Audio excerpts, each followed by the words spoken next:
On February 6, 2009, a brand new stop-motion movie called Coraline came out in theaters and it became a box office success and the third highest grossing stop-motion film of all time, right behind Chicken Run and Wallace and Gromit: The Curse of the Were-Rabbit. This was also the big break for the studio that made this movie that at the time was still new, and the only movie they helped make at the time was Corpse Bride, and would later make other movies like Paranorman, Box Trolls, and Missing Link. I remember when this movie came out, and it was like nothing I've ever seen before.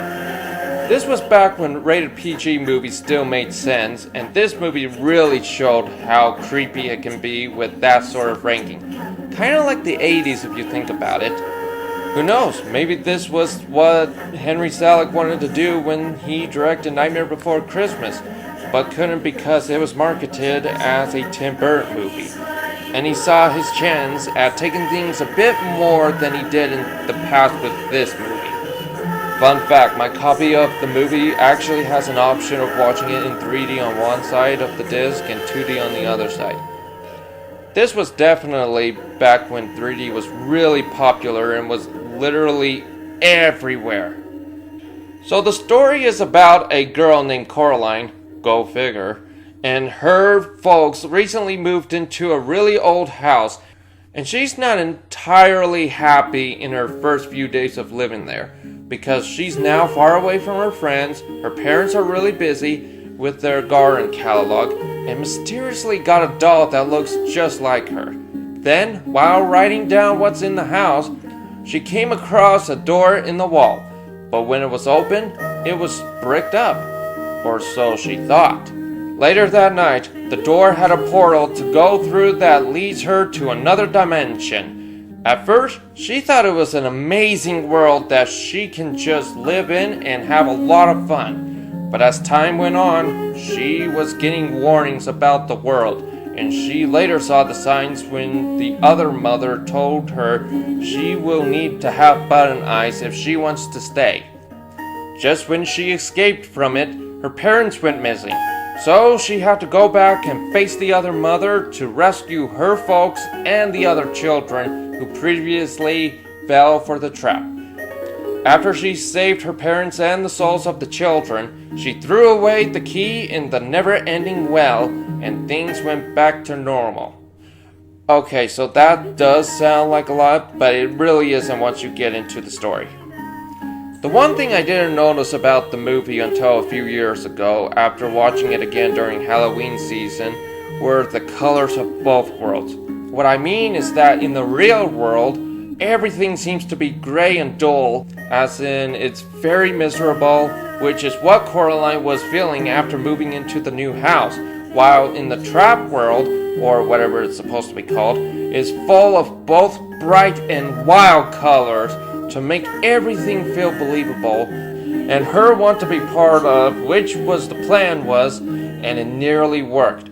But in the end, it became a complete Uno reverse card moment, where in the real world finally started to have color, as in Coraline is finally happy at where she lives in, and the other world was becoming all black and white as everything the other mother planned out was failing because of Coraline herself. It's just like how in Corpse Bride, where everything is so gray in the living world, while everything in the afterlife world is so colorful. Yep, definitely a Tim Burton movie there if you ask me. Another detail I'm so surprised that I missed after all of these years was what Coraline was wearing in the two worlds. What do I mean by that? Well, during the first two visits, she's in orange pajamas, and then in her third visit, she's in a blue sweatshirt, and that's when she realizes things aren't what they seem to be. But after she escapes and back in her real world, she's in her orange pajamas again, and it's like that till the other mother is defeated. Now what does this all have to do with the movie? Well, orange is a warm color, meaning that she was strong enough to make it through the first two visits and became powerful when it's time to both challenge and defeat the other mother like a predator animal taking down her prey. Meanwhile, blue is a cold color, meaning that she was falling for the trap and was nearly going to be in it for the rest of her life, like a prey animal that was close to being used for food. That has to be one of the best things in this entire movie, to be honest with you. I think the one other thing I should bring up are the characters themselves. For the parents, you would think that they're the type who doesn't like to give Coraline attention and instead just cares about their new jobs. I mean, what kind of mother who somehow isn't aware of a random small door on the wall and just snaps at her own daughter and doesn't even investigate it in the first place? But maybe that's because she and the father are just busy with their new job and making sure they work hard enough to stay in the house and have food to eat. In the first act, we did get a bit of details that they were in an accident, and that probably cost so much to fix. Even if they have insurance, that's still a lot of money to pay for something that affected their bills. So of course they would be busy with a working catalog and not give Coraline much attention. But as the movie continues, she seems to actually love and care about her own daughter, and she explains why she locked the door and hid the key for her own safety. And after she and the father get rescued and get amnesia from everything that happened the day before, they can show love and care to Coraline again and not be so busy again. For Coraline herself, well, she's basically like a real 11-year-old girl.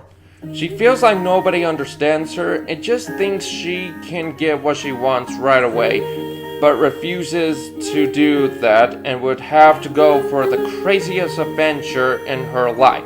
I love how all the housemates, Wybie, the mother, the cat, and even the other father gives her serious signs in what she's about to walk into, but doesn't listen to any of them because she's still a kid who lives in the mind of fantasy and got what she walked into.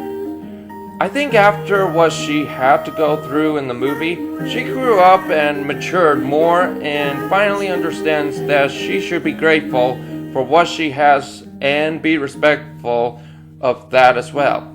She's still a kid, yeah, but that doesn't mean she should go back to her old roots and act like nothing happened. Just like how The Simpsons portrays Lisa for being super smart, and yet she's still just a kid. What do I think of this stop motion movie? It's still, to this day, a masterpiece and a work of art. This is, without a doubt, one of the best animated movies ever made, and for the right reasons too. I feel like we don't get these type of movies these days because parents would complain about anything creepy in a movie that is meant to be made for all ages. Just like how in the new Puss in Boots movie with Death being one of the villains in that film, and how parents are complaining about him. Seriously, people, you need to let your kid be a bit scared once in a while to know the feeling and can learn to be brave growing up. Just like how I did with the 5th season of Thomas and Friends. But anyway, the movie aged like wine, where it'll never get old, and if you haven't seen this movie and love stop motion films, then I highly recommend you checking it out. I would watch this movie mostly on Halloween every year, and it never gets old. If it wasn't for this movie, Laika would have had a hard time moving forward with other projects of theirs. Henry Selick wouldn't have had a lot more attention than he already did at the time. And I don't think stop motion movies would have taken things up the next step forward. Okay, maybe I'm wrong because this came out the same year as Fantastic Mr. Fox, but that's a whole different story. I hope you enjoyed listening to my point of view with the movie and why it's still one of my favorite stop motion movies of all time. And who knows? Maybe I'll end up finding even more details from the movie that I missed and will end up regretting not mentioning them in this review video. Well, anyway, I'm LikerTamer100, and I'll see you all next time. Peace!